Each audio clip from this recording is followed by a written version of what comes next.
My name is Bonnie Evans, 28 software developer and dreamer stuck in a tiny home office in Xavier, Ohio, but with plans big enough to shake the tech world. When my AI app prototype predicted market trends with scary accuracy, I thought my family would finally see me. Instead, at family dinner, my mom slammed her fork down and sneered, "Your little project is a joke," before showering my sister with praise for closing yet another boring real estate deal. My sister leaned back smirking. "Even a pig wants to start a business now." Her words stung like glass. I didn't argue. I just stood, pushed my chair back, and walked out heart pounding as my phone buzzed with a notification that made my lips curl into a smile. 24 hours later, a courier showed up at our door. My mom's face went pale, my sister's jaw dropped as they read the headline of the deal I had just landed. I finally spoke, my voice calm but sharp as a knife. "Funny how fast karma works. If your family's ever crushed your dreams or laughed at your ambition, tell me in the comments and hit subscribe for more stories of revenge served ice cold." Trust me, what happened next was even wilder. I grew up in Xavier, a quiet rural town near Cincinnati, where autumn leaves blanketed the streets in gold every September. Our two-story house on Oak Street felt like a fortress of expectations, with my mother's ambitions looming over everything. Carla Evans. My mother had built her real estate business from nothing, starting with a single property flip and turning it into one of the biggest agencies in southern Ohio. She wore her success like armor, always in sharp suits, barking orders on calls that echoed through the halls. "Business is reliable, Bonnie," she'd say at our weekly dinners. "You buy low, sell high, close deals. Dreams are for people who end up broke." My father, Mark, a former engineer who'd retired early after a factory shutdown, managed the household with quiet efficiency. He'd tinker with old gadgets in the garage, but rarely challenged her. His mantra was keeping peace, even if it meant sidelining his own opinions. "Listen to your mother," he'd murmur, his voice fading into the background noise of her conference calls. It stung how his silence enabled her dismissal of anything outside her world.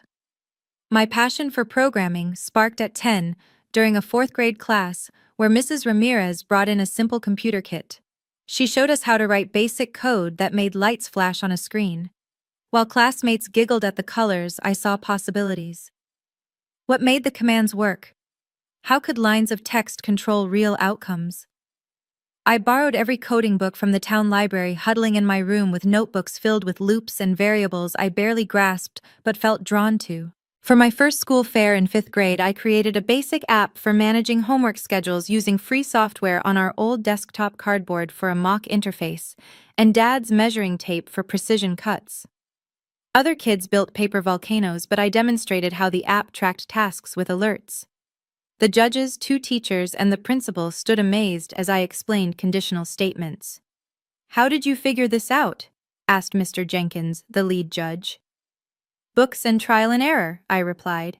I took first place, a blue ribbon pinned to my shirt. Excitement bubbled as I rushed home, but my mother skipped the ceremony for a client meeting. That night at dinner, I showed her the ribbon. She glanced up from her phone. "Nice hobby, Bonnie, but real estate puts food on the table. Focus on something practical." My father nodded along, refilling her water without a word.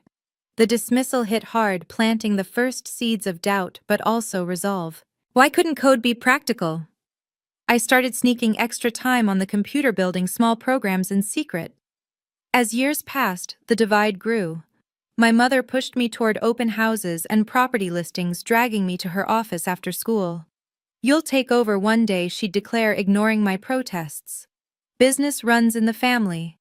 My attempts to share coding wins fell flat, another certificate dismissed as kid stuff. Her praise went to my sister, who shadowed her deals and echoed her views. It fueled my quiet determination, turning underestimation into drive. By middle school, I knew this path was mine, no matter the cost. High school shifted my focus even further from social scenes. While classmates chased football games and weekend parties, I dove into coding marathons, trading sleep for breakthroughs in algorithms that made my heart race. The rush of fixing a stubborn bug beat any teen thrill. I volunteered at a startup hub 20 miles away in Cincinnati, enduring 2 bus rides each Saturday to earn my spot.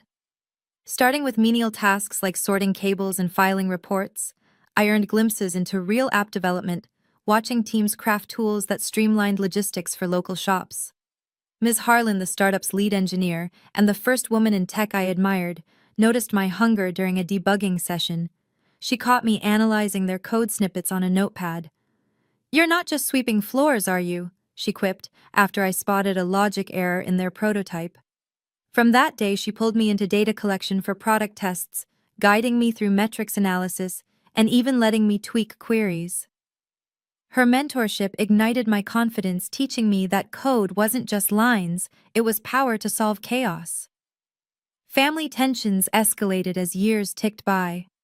Home visits became battlegrounds, with my mother quizzing me on future plans while pushing real estate agendas. College acceptances brought the storm.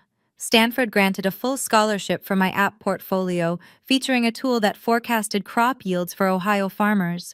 My mother scoffed, tossing the letter aside. "Wasted time on digital toys that won't secure a mortgage," she said, thrusting business school pamphlets my way. "Ohio State offers practical degrees. I can pull strings." I stood firm. Stanford is my choice. Her glare sharpened. "Figure it out alone, then." With 2 suitcases in hand, I boarded the plane to California, steeling myself for the grind. Classes demanded precision, but I excelled interning at Valley firms to hone skills in AI prototypes. Graduation arrived with summa cum laude honors, my thesis app simulating economic models, drawing praise from professors. Yet my parents showed up with stiff congratulations, my father mumbling approval while my mother scrolled through work emails. No party, no pride, just prods about returning to stable jobs. Opting for my startup path over corporate safety nets cranked up the pressure. Back in Xavier briefly, I prototyped in a makeshift setup, but my mother's calls hammered relentlessly. 90% of startups crash and burn, she'd warn. Join my team and learn to seal real deals. I ignored the barbs, channeling them into apps that could revolutionize market predictions. Her constant undermining only sharpened my edge, transforming doubts into defiance against her narrow world. After graduation, I plunged straight into my AI app development. My home office in Xavier was nothing fancy, a dingy corner room with flickering lights and a second-hand desk piled with notes and cables. The university had equipped me with basics, but now it was all on me. I focused on an app that used AI to predict market trends for small businesses, crunching data from public sources to forecast shifts in real time. Drawing from thesis insights, I layered neural networks over econometric models, aiming for accuracy that could alert users to opportunities before competitors. Most advisors brushed off my ideas as too ambitious for a solo founder.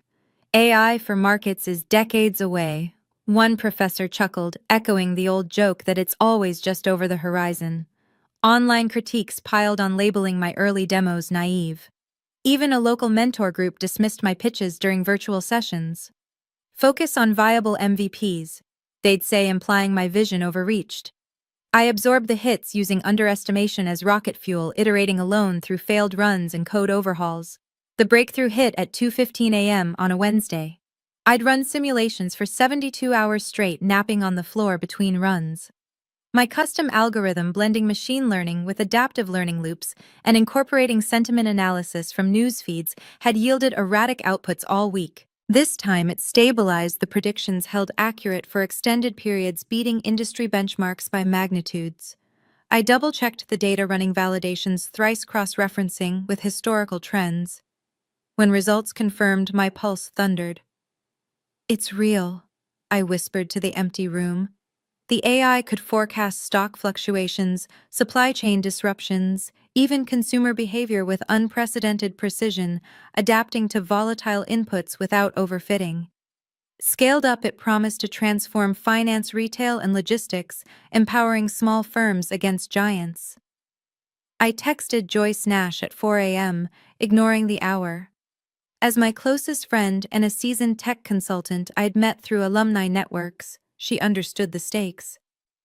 "Bonnie," she answered sleepily. "Everything okay?" Better than okay, I replied, voice trembling. Come see this. She arrived 40 minutes later, hair tousled, clutching coffee. I walked her through the modifications, hybrid layers, dynamic weighting, reran the simulation under her watch. As numbers aligned perfectly on screen, she leaned back, eyes wide. This is groundbreaking, she said. It changes the game. We spent the next week refining variations, documenting every parameter and test case to ensure reproducibility, even stress testing against edge scenarios. Joyce urged meeting with early investors. Patent this fast, she insisted. Commercial value here is huge. Our session with venture scout Victor Yates opened my eyes to the potential. He reviewed the demo, grilled me on scalability, then called in partners for a deeper dive.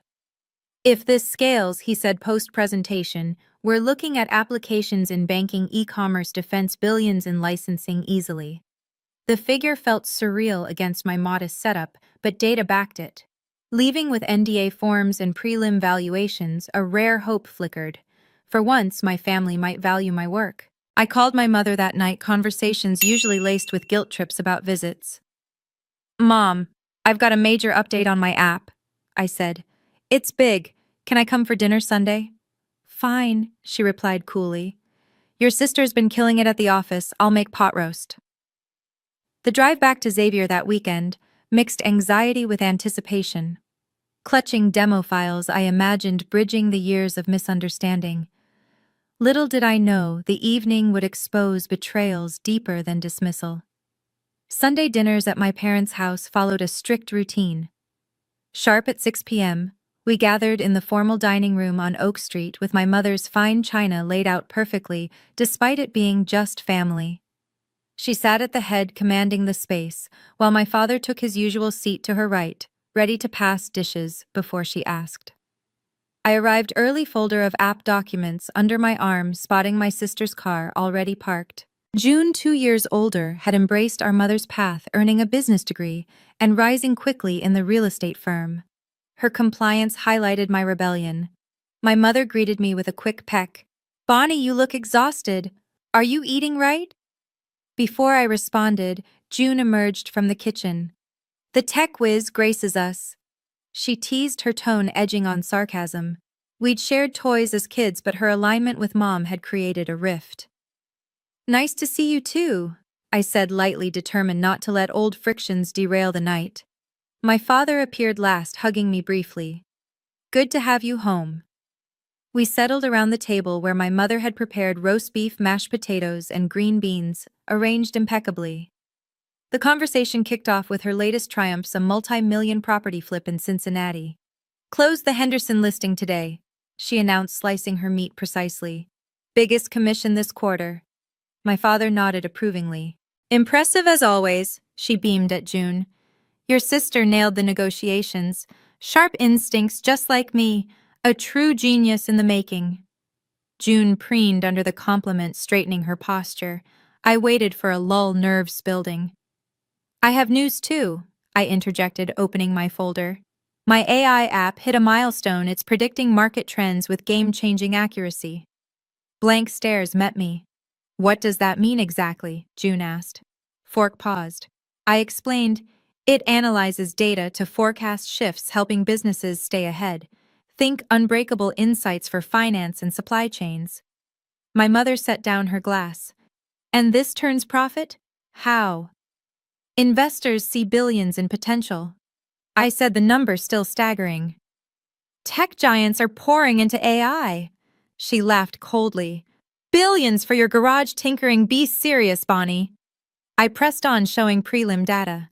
It's legitimate. The university's transfer office is buzzing. She glanced dismissively. Schools hype everything. Your project is worthless. June chimed in, smirking. Even a pig wants to start a business these days. The jab landed hard, echoing her superiority. I excused myself to the bathroom, composing my face in the mirror. Voices drifted from the dining room as I paused in the hallway. Call Neil first thing, my mother said lowly. Quantum-like tech, we might have leverage for his firm. June replied, You think her app's worth anything? Doesn't matter if patents are filing, there's value. Position us as family investors. My blood chilled. Neil Owens. Mom's old partner ran a tech acquisition company notorious for snapping up innovations cheap, sometimes shelving them to protect markets. They planned to hijack my work. Returning, I masked shock as my mother produced a portfolio. Speaking of your app, she said smoothly, I had papers drafted. Williams Holdings, our family entity, will handle commercialization. Sign here for 70/30, split you at 30%, no ops duties. June would CEO the division. The betrayal crystallized they'd schemed before I arrived. The drive home blurred with rage. Gripping the steering wheel, knuckles white, I fought back tears not from hurt, but fury. This wasn't dismissal. It was theft. My phone's hands-free connected to Joyce. They're stealing it, I burst out when she picked up. Mom had papers ready, 70/30 with June as CEO, and they're talking to Neil Owens about selling. Slow down, Joyce said calmly, cutting through my panic. Who exactly? My family. Mom's plotting to hand my app to his company. The words tasted bitter. Joyce paused, processing. Neil Owens. His firm's infamous for acquiring startups on the cheap, then exploiting the tech exclusively, or burying it to shield their portfolio. Classic vulture tactics, buy low, control the market. My stomach twisted at the thought of my creation shelved. She threatened university ties if I refuse, claiming family influence. Legally weak if your work's independent, Joyce replied firmly. But delays could kill momentum with investors sniffing around. We act now, her steady voice anchored me. Meet at my place. We'll loop in a lawyer and lock this down before they move. Minutes later, my phone buzzed, a text from my father. Think about the family offer, your mother's trying to help. The message stung his help, an echo of lifelong avoidance. I ignored it, deleting without reply. Another ping from June. Don't make this family versus you. Sign and we all win or lose together. The veiled threat accelerated my pulse. No backing down now. At Joyce's apartment, we transformed her living room into a command center, laptops, open whiteboards, scrawled with timelines. She brewed strong coffee while I recounted every detail, the dinner ambush, overheard scheme with Neil, contracts, lopsided terms favoring them. This is coordinated, she said, frowning. They knew your breakthrough leaked somehow, maybe through university chatter. We called Elena Ruiz, a sharp patent attorney Joyce trusted from prior collaborations. On speaker, Elena absorbed the recap. Troubling but common in family IP disputes, she noted. Confirm no financial ties from them. None self-funded through stipends, gigs, and savings. Solid ground. Expedite filings to establish priority. Elena outlined the plan: provisional patent for the algorithm's unique blend, ironclad NDAs with potential investors, and preemptive licensing outlines to deter interference. With value this high, we push 48 hours max. But learning Mom's Neil meeting was tomorrow. We slashed to 24, intense but doable. Our war room buzzed. I drafted technical specs detailing the AI's core neural nets fused with sentiment analysis, adaptive loops for real-time adjustments, and error correction mechanisms. Joyce crunched business projections, modeling revenue from SaaS subscriptions to enterprise customizations, highlighting billion-dollar upsides. Hours blurred with takeout, sustaining us pizza boxes, stacking as we worked. At 3 a.m., I stalled on patent language math, not translating cleanly. It's not clicking, I admitted, frustrated. Joyce pivoted. Reframe, focus on the how and what. Skip deep theory for enablement. Elena chimed in via chat, suggesting claim structures to cover variations. We revised relentlessly, bolstering defenses against vague prior art challenges. By dawn, the draft solidified. We ran a verification test, rebuilding the prototype from our descriptions alone, ironing out ambiguities. At 11:45 a.m., Elena filed electronically, the system stamping confirmation at 11:47. Priority date locked, she announced, relief evident. Even if they spill details now, you hold the edge. Exhaustion crashed over me, but triumph sparked. Joyce squeezed my shoulder. Rest a bit.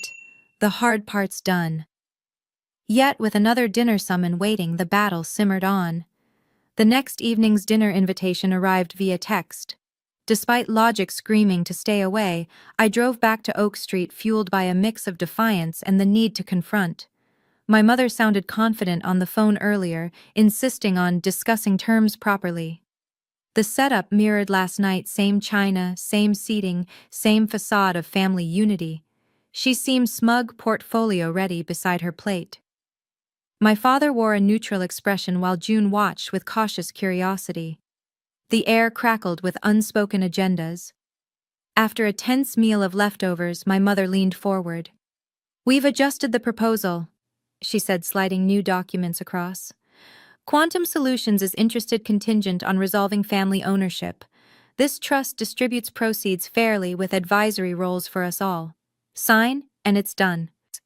The papers outlined a structure giving her control over negotiations, me as technical advisor, and clauses for familial contributions that could tie up courts for years if contested. "Why fight when we can partner?" she added smoothly. As she pushed the pen, my phone buzzed an email from Elena with filing approved, bids incoming. Heart skipping, I scanned provisional patent granted expedited status, due to innovation. Initial bid from a major tech firm at $1 billion for licensing rights. The number hit like lightning. For the first time, I saw my mother not as the unshakable force of my childhood, but as someone whose grip depended on my compliance. The power shift electrified the room. I smiled faintly. The tension spiked as I set my phone down, screen up. "What's that?" she demanded, reaching. I pulled it back. "Patent approval preliminary but solid, and the first offer." I paused for effect, letting silence build. $1 billion. Her face cycled through disbelief to shock, then quick calculation. "Impossible," she muttered. "Filings take months." "Not for breakthroughs," I countered. "The examiner prioritized it personally." June leaned in, voice shaky. "From who?" "A consortium starting high and more coming from IBM types to defense contractors." I turned to my mother. "Perfect timing, right? Just as you push this family deal." She recovered fast. "This proves my point. Proper management maximizes value. Without us, you'll get fleeced in negotiations." "I succeeded despite your doubts," I interrupted, voice steady. "You mocked every step, called it worthless. Now you want in because it's valuable. Hypocrite." My father spoke tentatively. "Your mother's just protecting you, Bonnie. Business is cutthroat, let us guide." His weak support for her stung, a pattern of enabling her dominance. "Protection or profit?" I fired back. "You threatened delays, shopped my work to Neil without consent. That's not family, it's greed." June paled further, glancing at Mom. "We were helping scale it for everyone's benefit." The hypocrisy boiled over. "Helping by stealing credit, making June CEO when she knows nothing about AI. You belittled me, now scramble for scraps." My mother hardened, eyes flashing. "We're family, you owe us for the foundation. Education, roof over your head that invests in results." "Scholarships and grit built this," I shot back. "Not your donations or connections." My father tried again.